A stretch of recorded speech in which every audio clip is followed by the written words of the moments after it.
What do alien spiders, sadistic projectionists, nanny nightmares, and Bruce Willis have in common? Find out this week on the VFX for Indies podcast.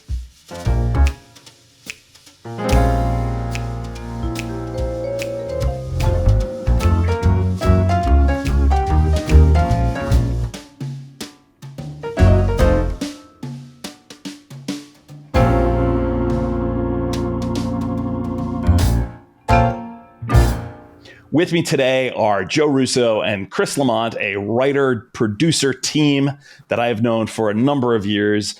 They recently wrote, and not so recently, wrote the Bruce Willis actioner Hard Kill. They wrote a movie called The Au Pair Nightmare that I was lucky enough to do some visual effects for. And they have written the upcoming Netflix horror movie, The Inheritance, among many other things that they will tell you about. Welcome to the show, gentlemen. Well, thank you, Paul. It's a pleasure to be here. Hello, Paul. So I've known Chris for close to 20 years now. Chris was the founder of the Phoenix Film Festival, so I know him through that.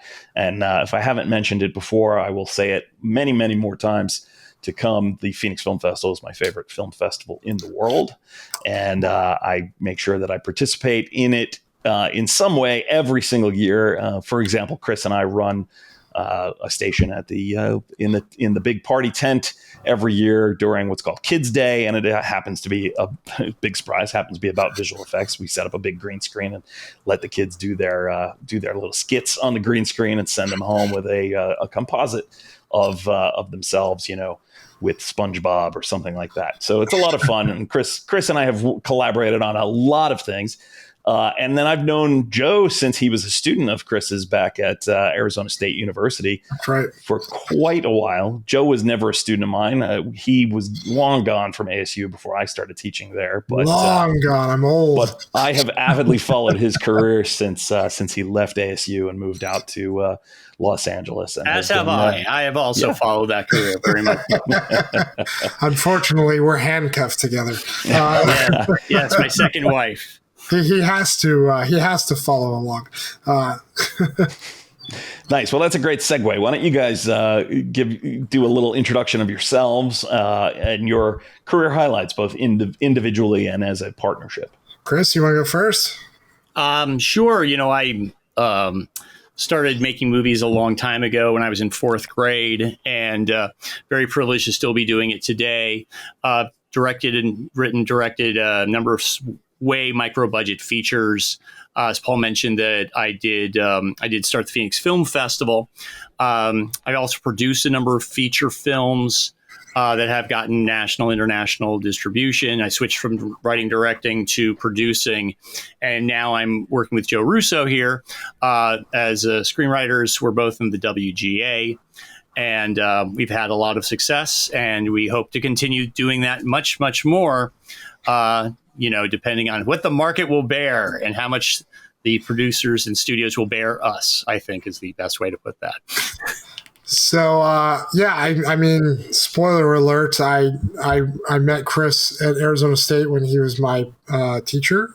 He was the youngest faculty member at the film school at the time. And well, it really wasn't a film school, to be honest.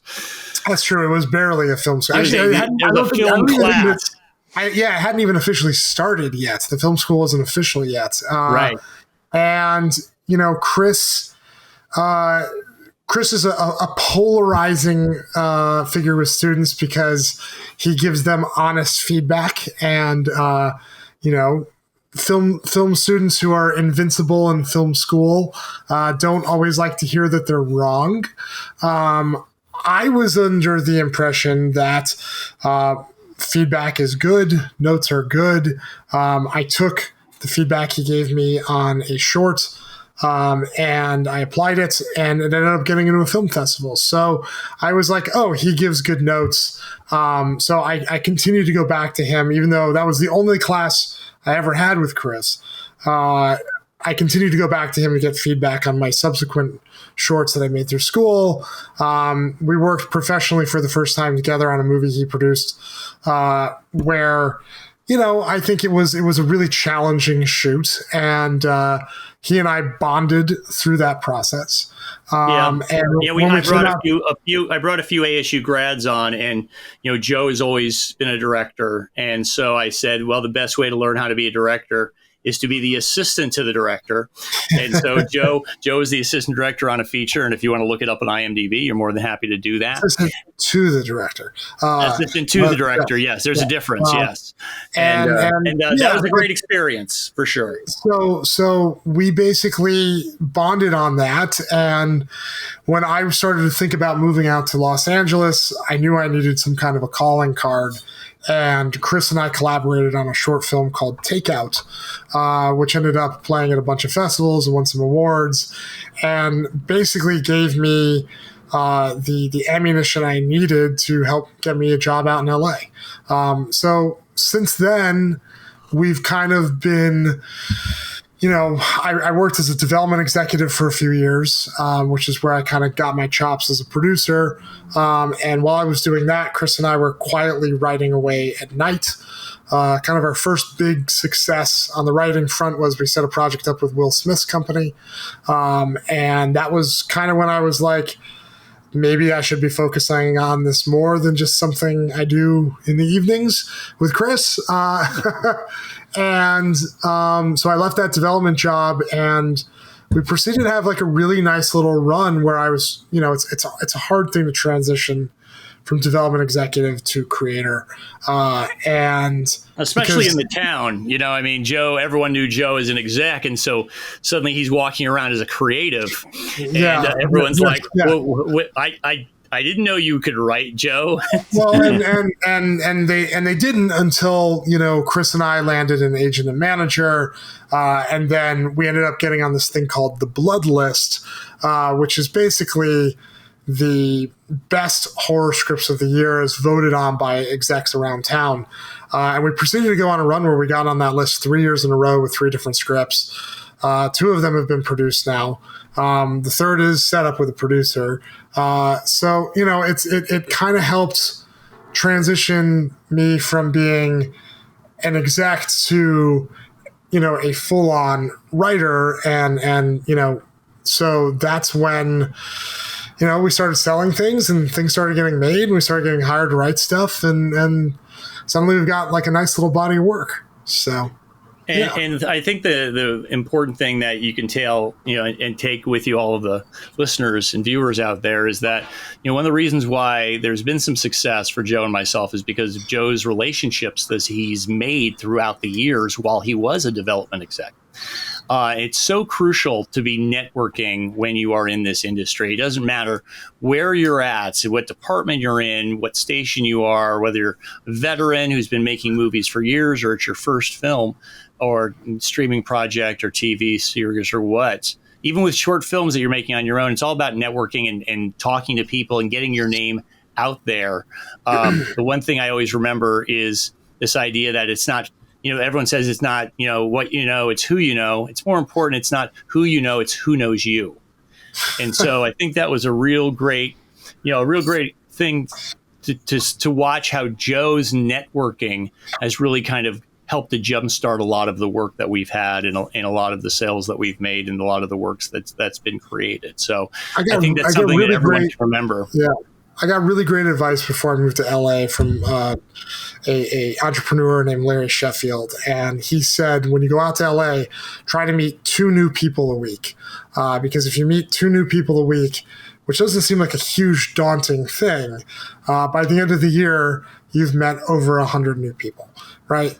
And that was advice that I really took to heart. And once I moved up to being a development exec and I had an expense account, it became a lot easier to go meet 2 new people a week. But, and Chris and I absolutely benefited from that. I mean, our first screenplay sale truly came from kind of a happenstance situation like that.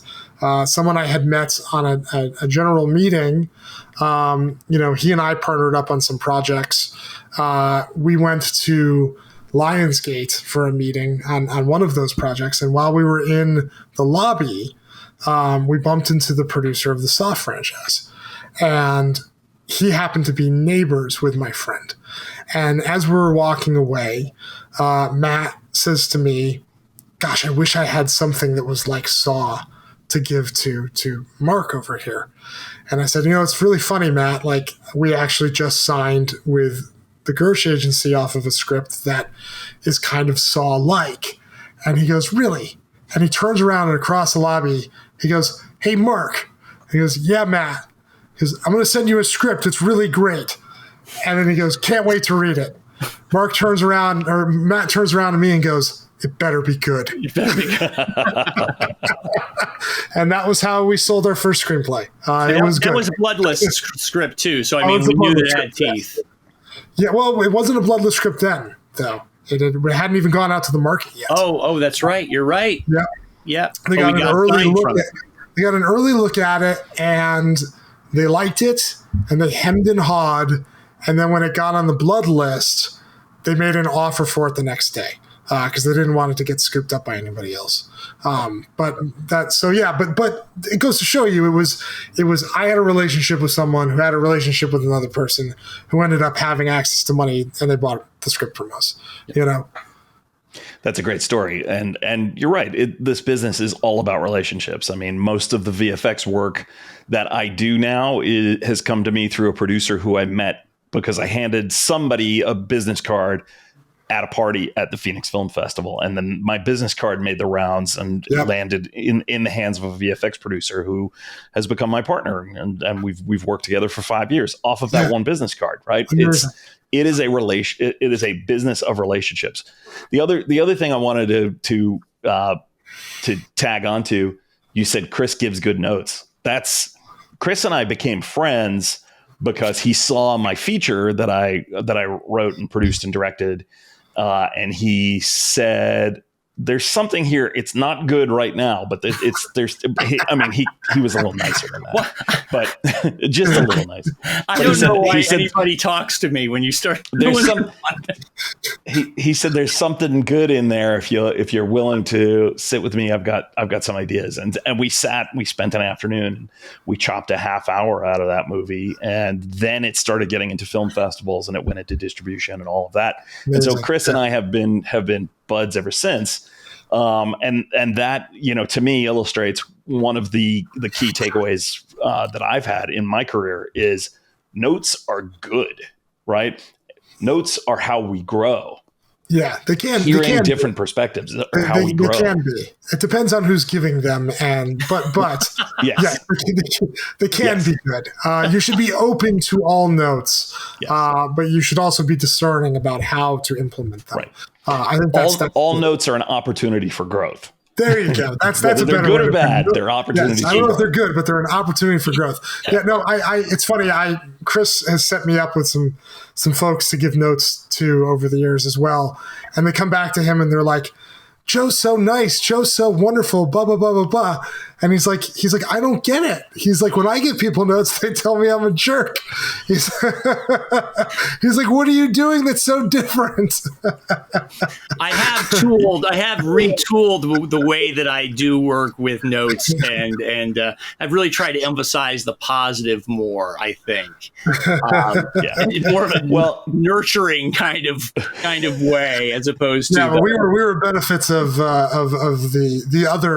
the other route, but to our benefit, yes, absolutely. And Chris, you're not alone. I'm sure tons and tons of my students over the years would say that my notes were hard to swallow. Again, the ones who took my notes are the ones that are working in the industry. The folks who wanted my feedback, who wanted to grow. They're the ones who are 2D supervisors on Star Trek and 3D supervisors at Marvel and things like that. They're the ones who are out there doing it because they learned early on. Notes are an opportunity for growth, and that's how you get better as a writer, as a visual effects artist, as a director, as an editor, any creative, technical, position in this industry. If you get good notes that help you grow, that help you see beyond your own ability.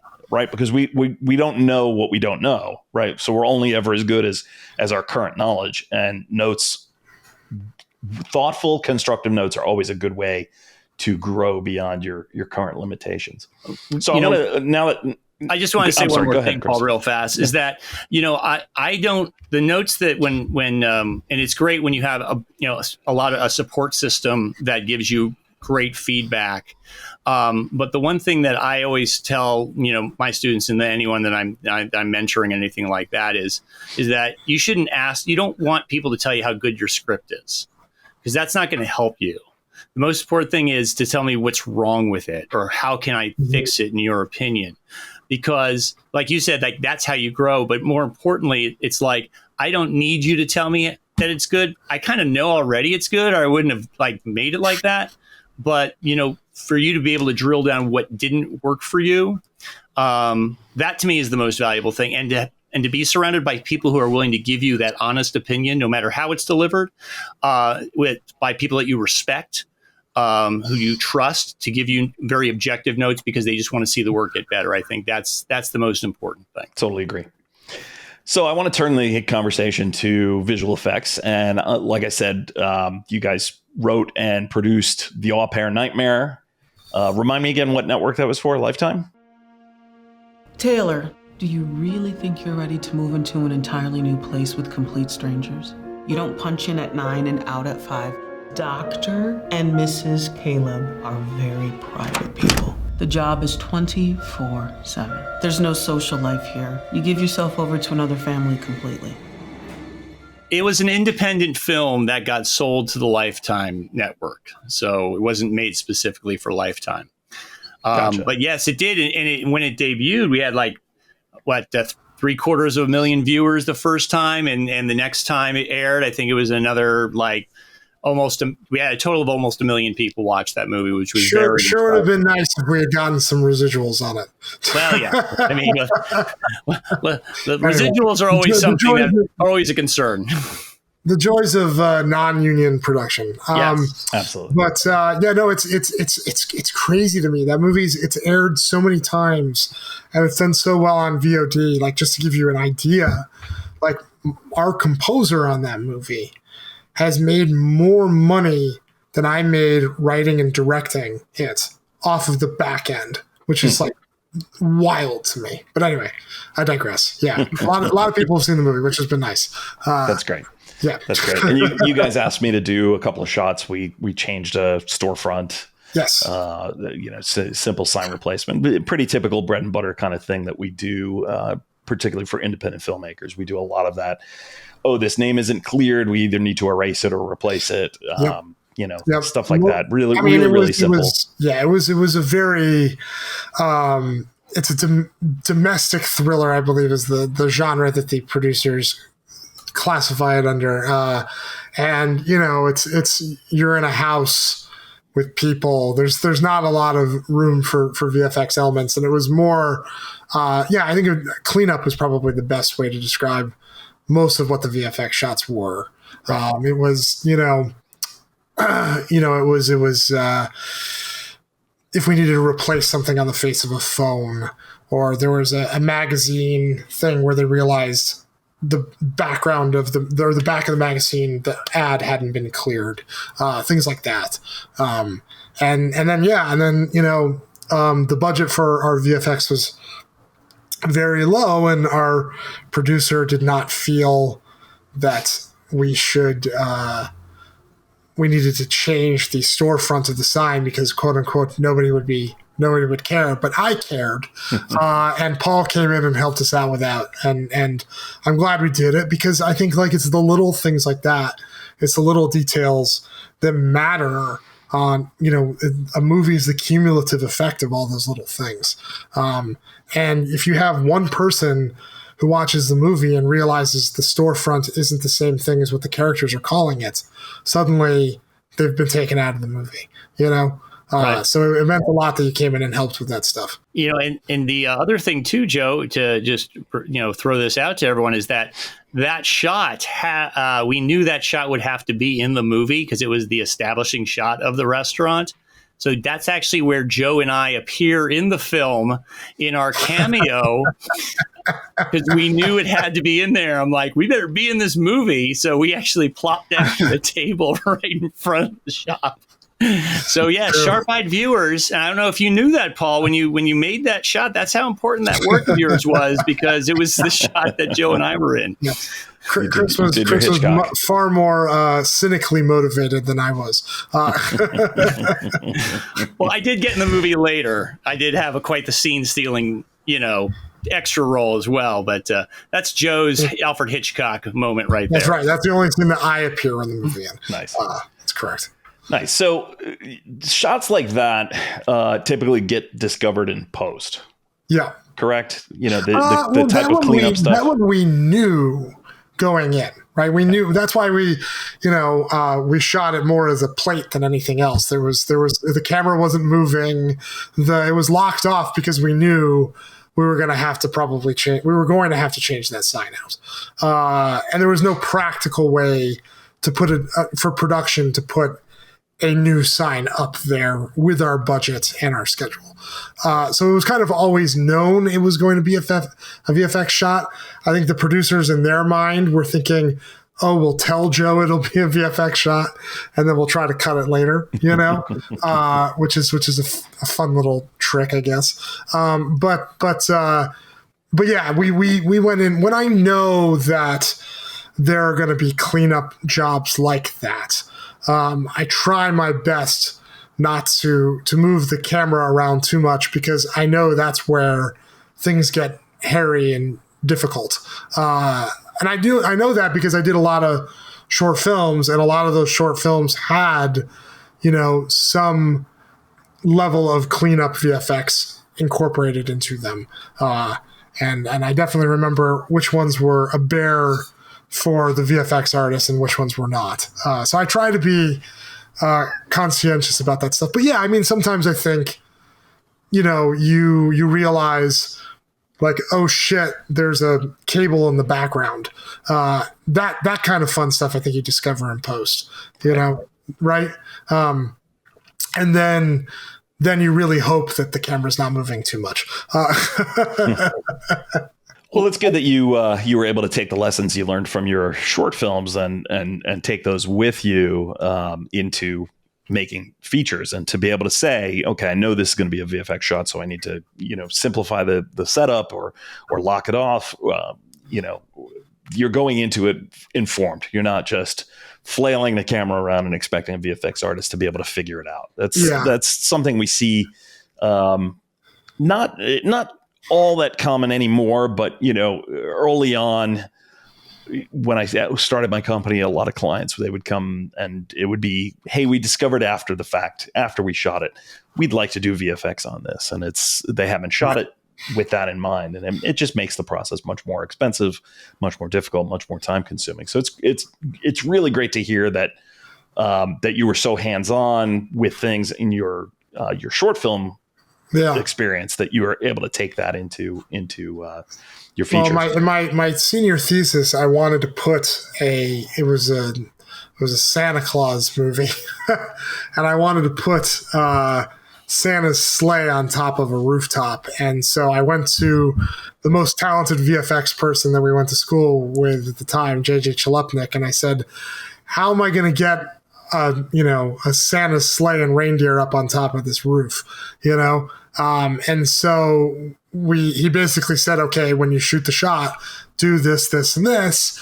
And, then he took basically a Christmas ornament of a sleigh, and he put it on top of the roof so that it ended up looking great.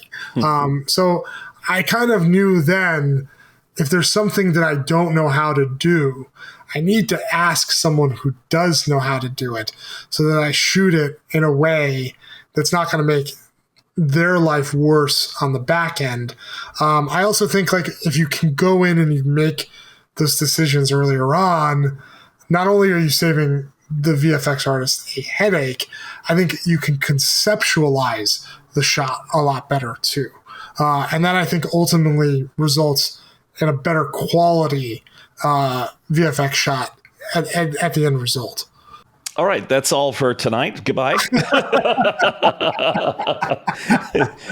You nailed it, Joe. I mean, that's the whole point of this podcast, is to talk about this sort of stuff and educate independent filmmakers who've never used visual effects before to to save them from making those mistakes that we all made early on in our career, and to get that to that point. You don't have to talk to me, but talk to somebody. Yeah. Right. You're going to use VFX in your film. You don't have to call me, but find somebody who knows what the hell they're doing and ask them, how do I shoot this? That you will save yourself so much time and anguish and money and agony. Well, the other thing too, though, Paul, I think is that, and I know this is something that I'm sure you drill into a lot of your viewers and audience, is that bringing in the visual effects supervisor, if you know there's going to be a good amount of visual effects, bringing them on early in the process to address a lot of these things, as opposed to having to play catch up, is always the best way to go as a filmmaker, because, it shouldn't be a situation where you are in post and you realize there's one thing to erase a cable. But it's not that if you're putting together something that's pretty comprehensive in regards to, like, I know I'm going to be using effects and it's not going to be a cable erase or a sign replace, that it's important to go to someone well in advance, talking about storyboards, talking about shot setup and that kind of thing. And it's not just, I think, getting advice, but if you engage someone to be your visual effects supervisor and being able to bring them into all the phases of creativity in advance, it does nothing but make the entire pipeline work a lot smoother. And also, I think that the effects end up being a lot better than they would have been if you're playing, catch up at the end. I've had both experiences, and I think Paul, what one of those experiences is, if you want to talk about it. So obviously, you guys, your scripts are always on the blood list. You're clearly writing in a very specific genre, horror. And I know, Joe, you're a horror aficionado. I know you also host a podcast, a horror podcast, which you can tell us about. Sure. Postmortem with Mick Garris, a horror legend, legendary horror director, and so you obviously have an affinity for that genre, and that genre sort of lives and dies on its special effects on set and its visual effects in post, and particularly how they dovetail together. So, a few years back, Joe was producing a film, an anthology series called an anthology film called Nightmare Cinema. I'm the projectionist, the curator of 100 years of nightmares, trapped in a silver screen that never forgets.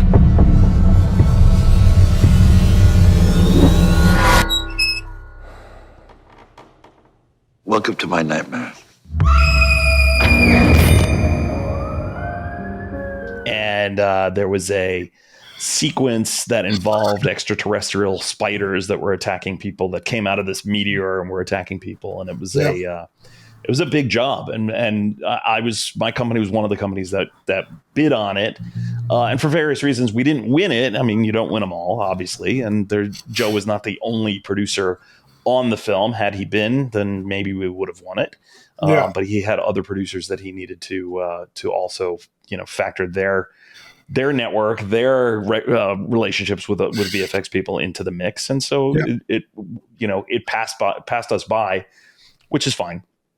I have recently had a chance to catch up with the film, and it looks great. It's a lot of fun. It's a kind of an update on Creepshow, one of my favorites from the genre from way back, and the spiders look great. And to talk about, you could talk about that, some of the challenges. I know you guys had practical spiders on set. You had a whole bunch of digital spiders got added, all of that sort of stuff. Nightmare Cinema was a big challenge on the VFX front, and a lot of it was for reasons we already talked about, where in making sure you're engaging the VFX artists early on. If you can, make sure they're present for when you're shooting. If you can, make sure they're as involved early on and conceptually as possible. We kind of got. God, I hate to use the word bamboozled, but we kind of got bamboozled on this movie when it came to the VFX. I mean, the movie's almost 5 years old now. I think we can talk about this. So what happened was I had been trying to lobby for the company that my friend JJ was working at that point. It was called Muse VFX, and they're a big vendor. They do a lot of big TV stuff, and I had recently become friends with one of their most experienced artists there, and he brought us in, and they did a bid. They did a whole presentation, and we really wanted to use them. Mick really wanted to use them, but they were underbid by another VFX house that our financiers had worked with in the past. And what I did not know was somebody owed somebody money, and part of the reason we were funneling this job to them was because of that. And there was a lot of ill will between the financiers and this company. And unfortunately, Nightmare Cinema was the recipient of that kind of fractured relationship, let's say. And so I don't think that they were as engaged conceptually as they should have been. And when they were having issues on some of the other movies that they were working with this financier on, they kind of stopped work on Nightmare Cinema as a result. And so a lot of Nightmare Cinema got made in a bit of a VFX vacuum, so to speak. There's one segment that is an exception to this, and that was David Slade's segment in the movie. He brought all of his own kind of VFX people to the mix who he'd worked with, and they'd done Walking Dead and lots of other big shows. I think they might have done Black Mirror with him, if I remember correctly. But so his VFX looked great because they were involved conceptually from the beginning. They were involved in how the effects were going to augment the special effects on set, how they were going to change the landscape. I mean, his segment, the VFX, looked incredible. There are some segments in Nightmare Cinema where I think it's very clear that there was not a big pre-conceptualization going in, and I think that those sequences suffer a bit for it. But there was a moment in time where Paul's right. One of the most ambitious sequences in the movie was this scene with the aliens. And we had no aliens. And, I really didn't want to go and have the conversation with Alejandro Borges of, maybe they're just going to be invisible aliens, So, and we knew that this was one of the best segments in the movie, and we knew that we had to try to support it. But we knew we didn't have any money because basically all the money we had paid to this VFX company, they took and they walked away with because they were owed so much money from the financiers already. So we had basically no money left. And, Paul came in with an amazing bid for it. And I wanted to push the work his way, but the reality was we just didn't have any money left. And Mick Garris had a relationship with a VFX producer who was basically going to do it as a favor. So that's what happened, it was, we needed to get bailed out by somebody, and we didn't have any money, and free 50 was the right price. And they did it. And I mean, these were guys, really established VFX people. It wasn't like we were, we got like, well, basically what happened was they had just done the Neil deGrasse Tyson show on Fox. Oh God, what the hell was it called? Cosmos. They had just done Cosmos, and they made a ton of money off of that job. So they basically had the people in place and the money in place to just do this like fun little side thing, That's nice. So we basically got one more shot, sir. Just one more shot, please, sir. But it was that's how our butts got saved on that. So it was really hard because I think like I think that segment turned out really well. And I think David Slade's segment turned out really well for the right reasons. I think some of the VFX and some of the other segments could have been better, but they were really more a consequence of being left, holding the bag by these financiers in this company, which we will not name. Though if you want to go on extreme IMDb, I'm sure you might figure it out. Yeah. It's kind of an extreme circumstance, but these things happen. There are lots of personalities in our business, and lots of interesting characters who find themselves in situations. That's all I can say. It was a situation for sure. But it really taught me. I went and I did a short film right after Nightmare Cinema called Midnight Clear, and it has a really big visual effects element at the climax of the short. And I made sure that JJ Chalupnik and I were talking through storyboards ahead of time, that we both had a really strong idea of what it was going to look like, so that when he was on set supervising those shots, it was lit the way we wanted it to be. It was framed the way we wanted it to be. And I think, even though that was a $12,000 short film, that VFX shot looks, like a several $100,000 one, because we did it right. So I try to take some of the mistakes we made on Nightmare Cinema and apply them in a way that was far more successful in this short. And I learned a lot going through that experience that I will hopefully not make those mistakes again moving forward. Joe, yeah. I remember on that picture. I mean, I think that was the one thing that you were saying, and I agree with you. It's like, if that shot doesn't work, the whole movie doesn't work. And so that so much care was put into that by Joe and the team, because literally the entire tone of the film, the emotional arc of the characters, everything that happened, that was the big payoff. And so, I mean, visual effects, can do a lot more than just, replace a sign or whatever. I mean, the crux of that short film, and it's an excellent film. And I'm glad that, Joe, by the way, that you did not reveal the content of that shot. So hopefully they can go to joerussofilms.com, right? And they could watch Midnight Clear. It's also available on Shudder right now too. But anyway, it's we're really proud of how that turned out. But again, it was because I had all this experience, working on shorts with JJ over the years. It's because I had this nightmare experience, pun intended, on Nightmare Cinema with VFX, that I was able to take all of that experience and apply it in a really meaningful way for the storytelling. It's also why when, we turned around and shot Para a couple of years ago, and we called you and we were like, hey, we need this shot ready. It was an easy job because I was being conscious of what needed to be done. Yeah, that's great.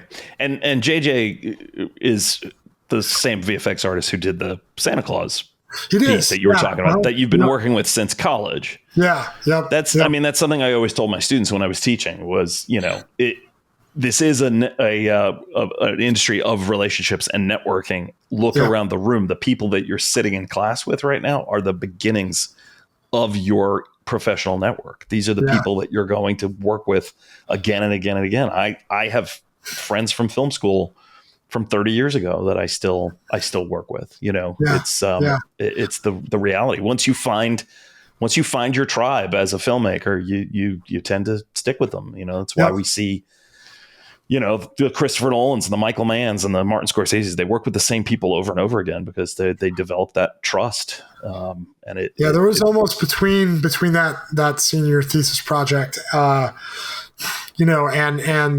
Midnight Clear. I mean, there was not, if there was a VFX shot in any of my shorts, he was my first call, and he did great work on all that stuff. And in turn, I helped him get a couple jobs. So, as did I. I did too, Joe, remember? That's right. Yeah. But I got him that job at Muse, which got him out to LA and kind of helped launch, now he's worked on huge TV shows, Nice. So it's been great to kind of watch him, blossom from that. Great. Yeah. Sounds like I need to have him on. Yeah, absolutely. He can tell you all about working with Joe Russo, the true behind the scenes, behind this lovable facade that you see, on your screen and in your head right now, the true nightmare cinema, which is Joe. Anyway, just kidding. Moving on. Why don't we switch gears, since you guys are writers and producers, and we've heard about your producing exploits on Au Pair and on Nightmare Cinema, among other things. Let's switch gears to when you're at the conceptual stage, when you're writing a story, when you're writing a script. Are you when it comes to things like special effects, on set makeup, gore, things like that, or visual effects, like this big moment in Midnight Clear? Yeah. Are you thinking about that sort of stuff? Are you factoring that in when you write, or are you writing pie in the sky? I'm going to write everything that I see in my head, and then we'll figure out how to dial it back, or we'll figure out how to find the money for it. Or are you thinking, this is how much we're going to be able to make this for, and so I have to tailor what's on the page to make it as cost effective as possible? I think it's project specific. I mean, like if we go in knowing, like when we got hired to write the Au Pair Nightmare, we knew we were going to have a teeny tiny budget and a 14-day schedule. So we wrote that story knowing that we had to minimize action sequences, we had to minimize visual effects elements, we had to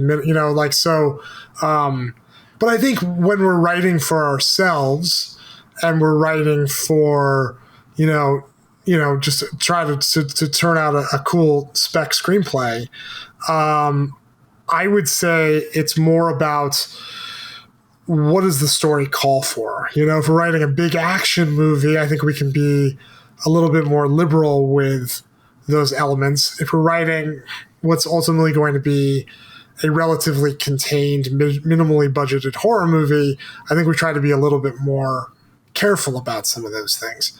I think the other thing that we've learned while writing is a lot of the development people that you meet while you're, fleshing this thing out into something that you can produce don't necessarily understand visual effects and don't necessarily understand how much they cost, Like, for example, there's something we wrote right before the writer's strike that we went back and forth with our reps about.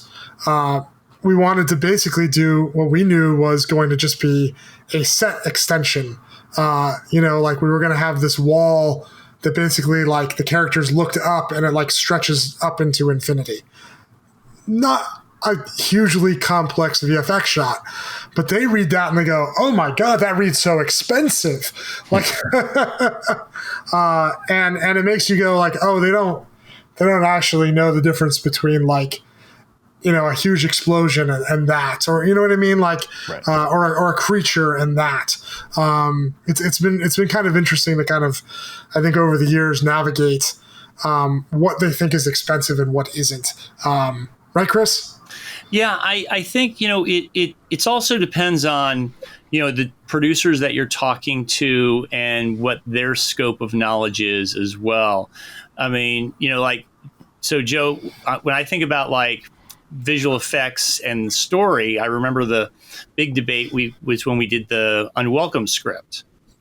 And the big thing about Unwelcome is that there is a huge house fire. It's a contained movie that takes place in one house, and the house had to catch on fire. And we were, like, adamant that there was no other way that we could tell that story without the house catching on fire, because these allegory and everything that comes back. And I remember the one producer read that, and immediately they just said, "It's too expensive to put a house on fire." And we knew it was going to be some visual effects for sure. Yeah.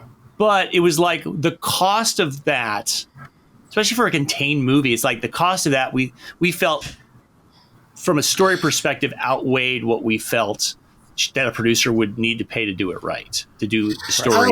I also was thinking too, my friend at that company, Muse, Stefan Broderick, he's like the TV fire guy. Like he's like one of the best at fire in the business. So I was thinking, well, when we get the money to make this movie, I'm just going to call him, and he'll do it for the right price, and we'll solve that issue, because there really wasn't a huge.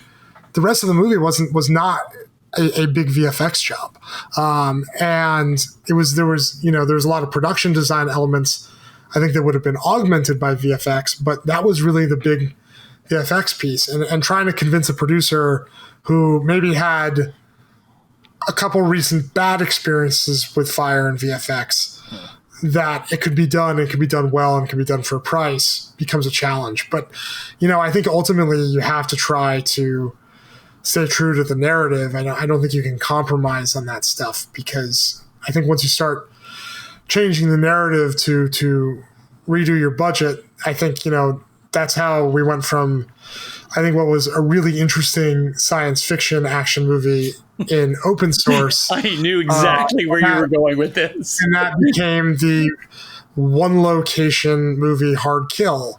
And so we've watched our sci-fi VFX heavier ideas get cut to the bone, and we've seen what happens, and the result almost always is not a positive, So I think the better thing is get a really good artist in early, figure out what your shots are going to be, storyboard, them, maybe do some animatics, like whatever you have to do ahead of time, so that when you get there and you shoot it, it's going to be the cheapest and easiest way to do it. But I think, again, like a lot of studio executives, because they don't have that tactical experience, and maybe and because they don't necessarily have the relationship an artist to an artist does, they can't guarantee those things, and so they never want to bet on those things. Does that make sense? Sure does. Yeah. Sure. So I think for us it's a mixed, but I think ultimately when we're writing for ourselves specifically, we're always trying to write the best version that we can, and then if that includes VFX elements, and we'll figure it out. Agree. Yeah, I mean, it's just so important. I think we know that the VFX are going to be there. I mean, the VFX. I mean, they can do anything. You can do anything with VFX that your heart and your soul can create and put on the page.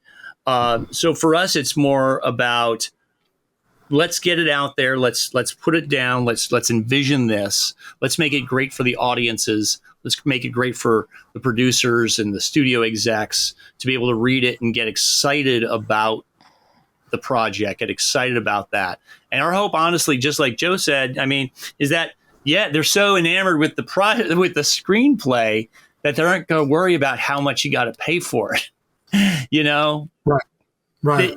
Because eventually that will happen. But, reading a fresh screenplay for the first time and reading that and experiencing that, it's a special thing. And if you do it right, it can definitely lead to very magical places in someone's heart and soul. And we just know that at the end of the day, that the VFX will always be there to support the artist's vision. And it might be really, really complicated. I mean, the spec that we just figured out right now, it was another thing with the lava thing.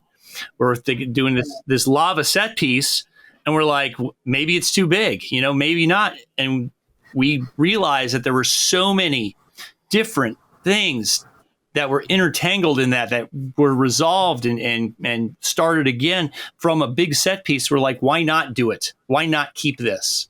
Because it tells the story in the best possible way that we can do. But again, I think we're also very pragmatic about the fact that a lot of, this scene and this sequence, while it will be VFX heavy, a lot of it's going to be, set extensions and changing elements that are already there. It's not going to be like creating a full-on character or, and having them move and interact with people. It's more, augmenting the location.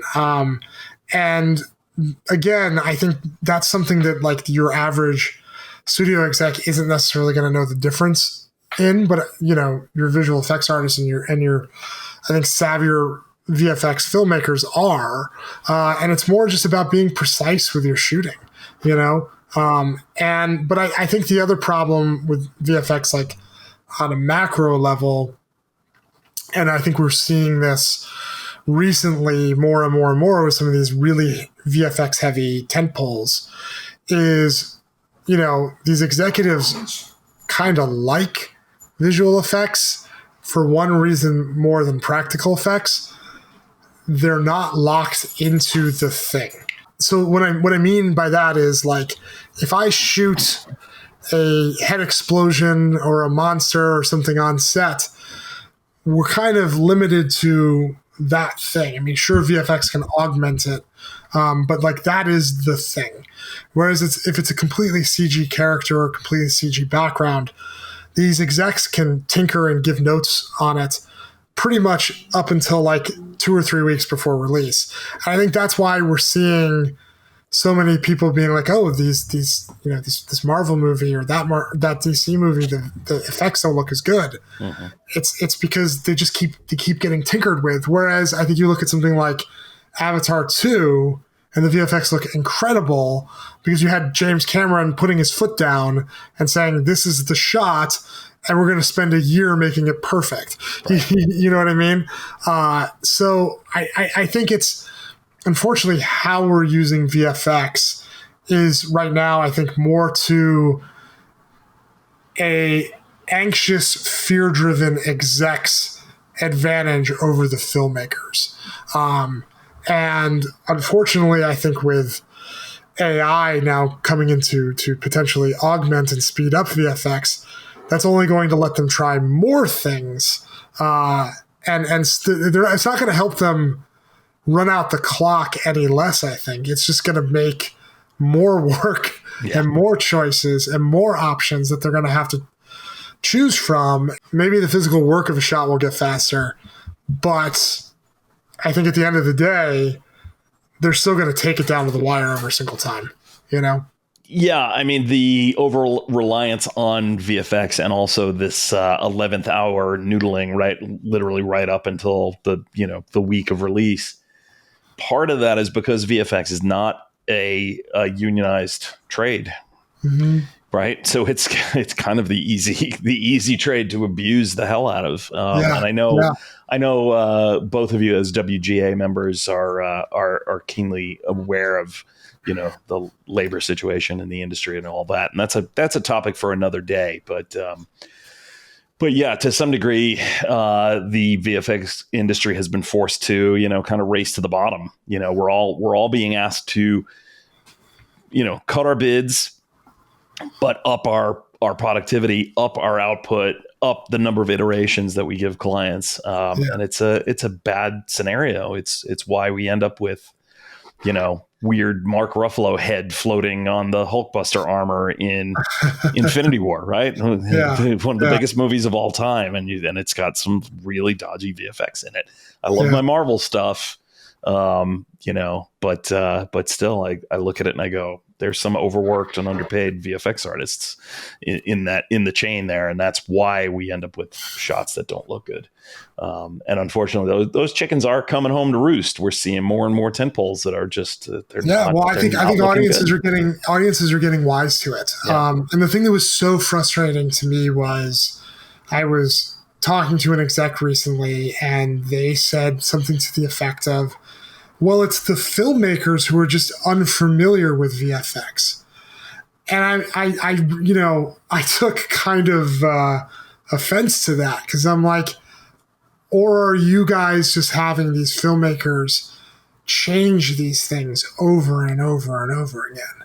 And I would bet 9 out of 10 times that's the issue, more so than, because I think a director who is worth their weight will listen to their VFX artists. They're not going to, if they don't know what they're doing, I don't think they're going to, at least I want to believe that I don't think they're going to tell a VFX artist how to do something it's 9 times out of 10, it's going to be the other way around. We can do this. Okay, I would love it to look like X. This is how we accomplish it. Yeah.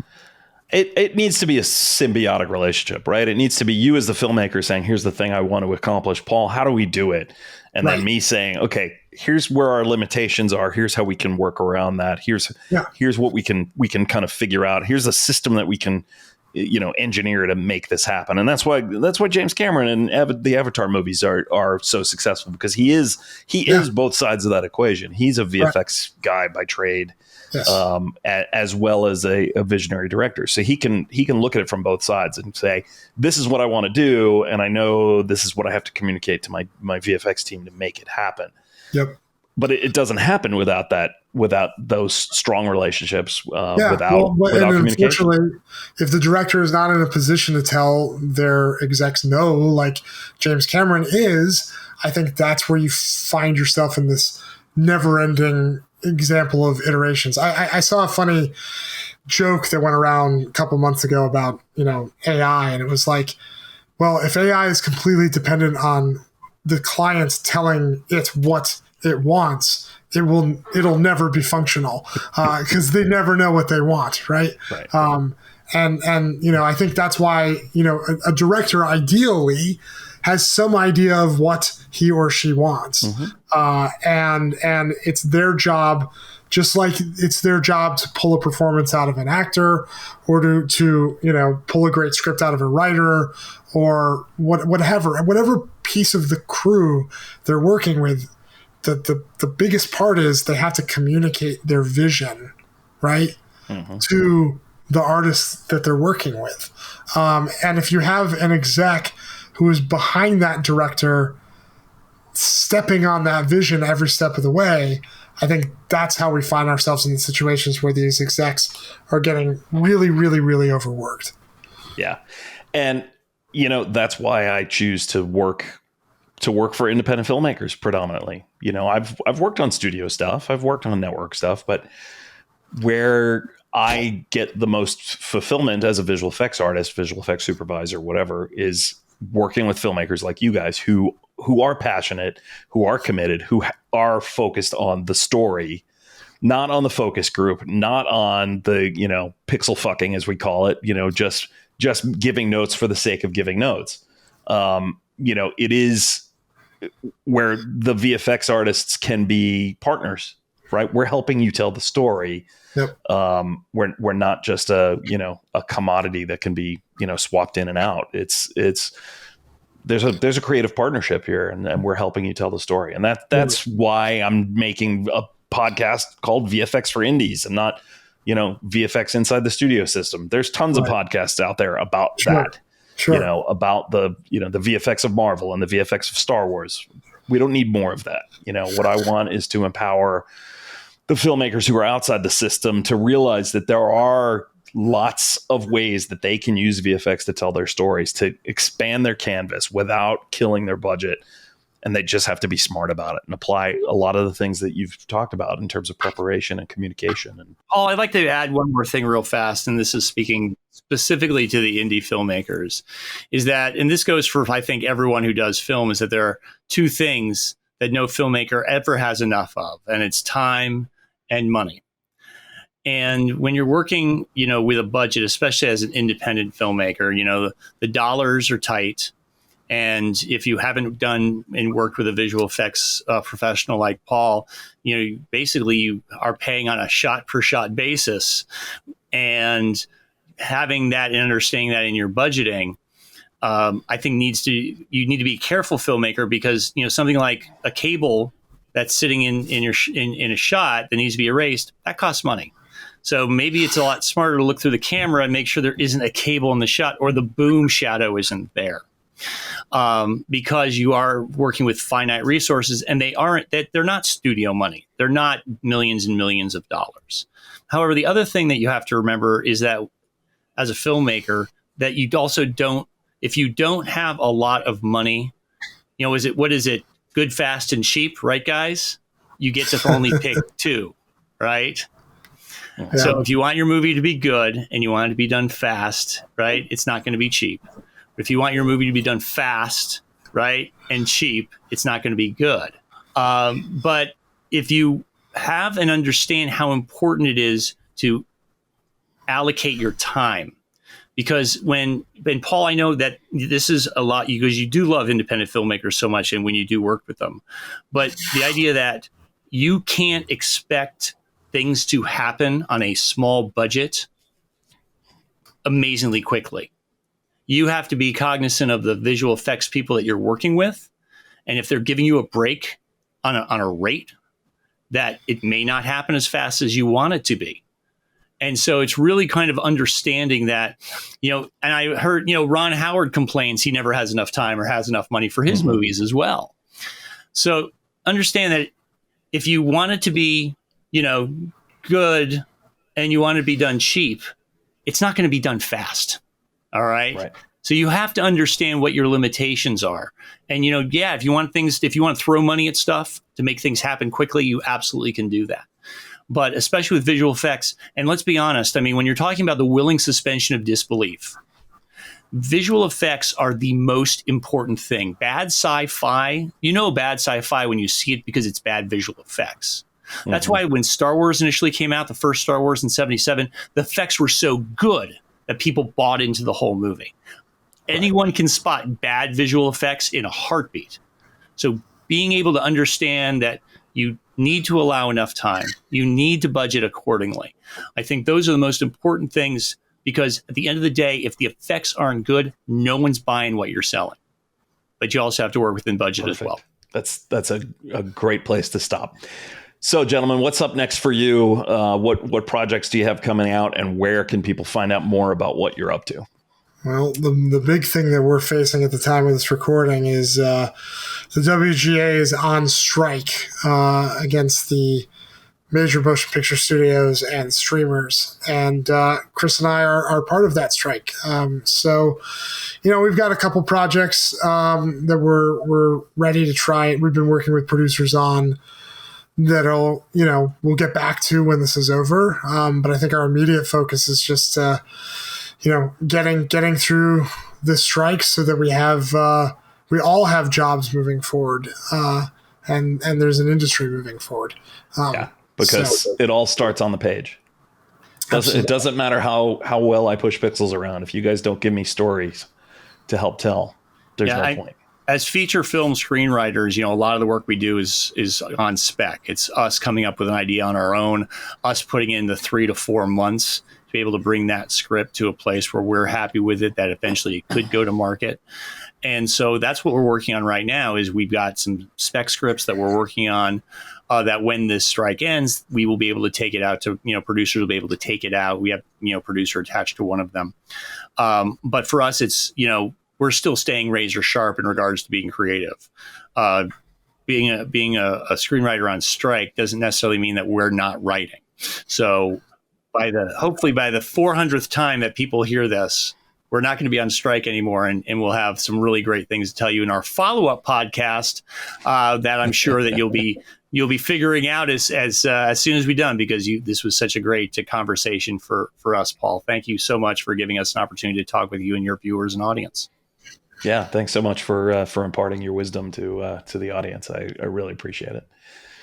Our pleasure. Joe, you got Joe Russo tweets. Joe Russo tweets. Yes, Joe is a prolific tweeter.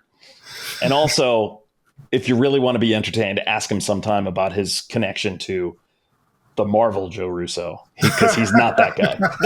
Wait a minute. What do you mean you're not what do you mean you're not the Marvel Joe Russo?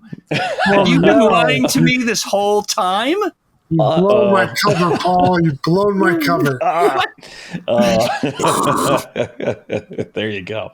Thanks so much for joining us on today's episode of the VFX for Indies podcast. You can find transcripts, images, and other cool stuff at our website, vfxforindies.com.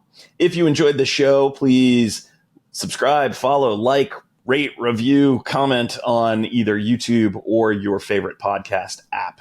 On behalf of everyone at Foxtrot X-Ray, I'm Chief Pixel Pusher Paul Tenegris, and we all thank you so much for your support of the show. See you next time.